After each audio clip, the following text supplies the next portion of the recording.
So here we have the Audi A3 Cabriolet on an 18 plate. I'm going to start off by showing you inside the boot, and then we'll hop in and run through some controls on the inside from there.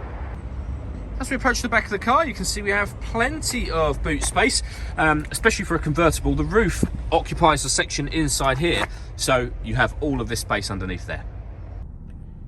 Okay, now that we're inside the car, we're going to start with the dials. On the left-hand side, we have the rev counter and coolant temperature gauge, and on the right-hand side, the speedometer and fuel gauge. In the middle at the bottom, you can see the total miles of the car. They're 33,899.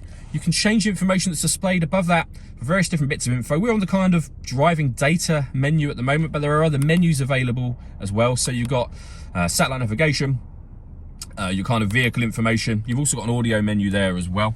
And all of those are adjusted using the buttons just here. Over on the right hand side, we have stereo and phone controls. We have cruise control underneath here. And just behind the steering wheel, the minus and plus paddles will enable you to change up and down a gear manually in this car. This car has an automatic gearbox. Over in the center, we then have the main stereo screen for the car. You can close this screen down completely using this button just here, and of course open it back out again. All of the adjustments on the screen, so all the movement you see me making now, it's all done using this dial and the collection of buttons that surround it.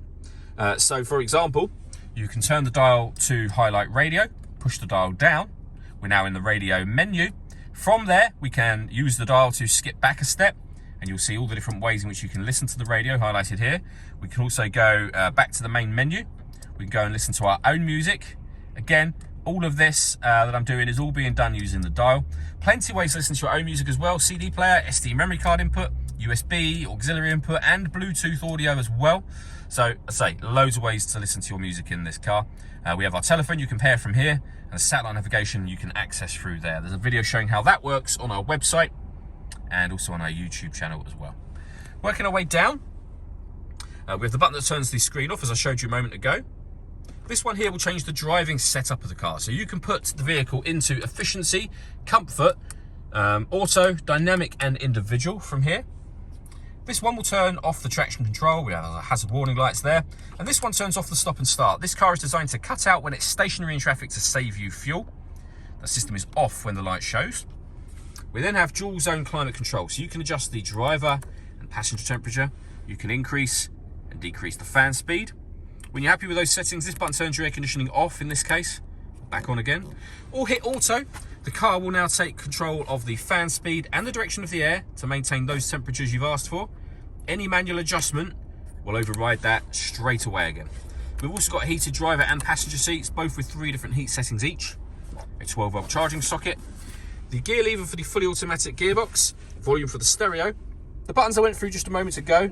And then down here, electronic handbrake with auto hold function, and this button operates the roof. So when you lift this up, the roof will open, which I'll show you now.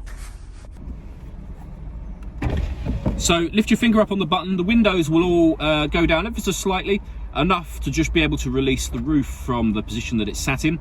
The tailgate will open, and then that roof section will all fold away into the bit that I showed you in the tailgate or in the boot before.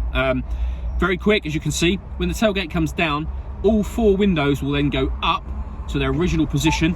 You can of course do them down individually should you wish to.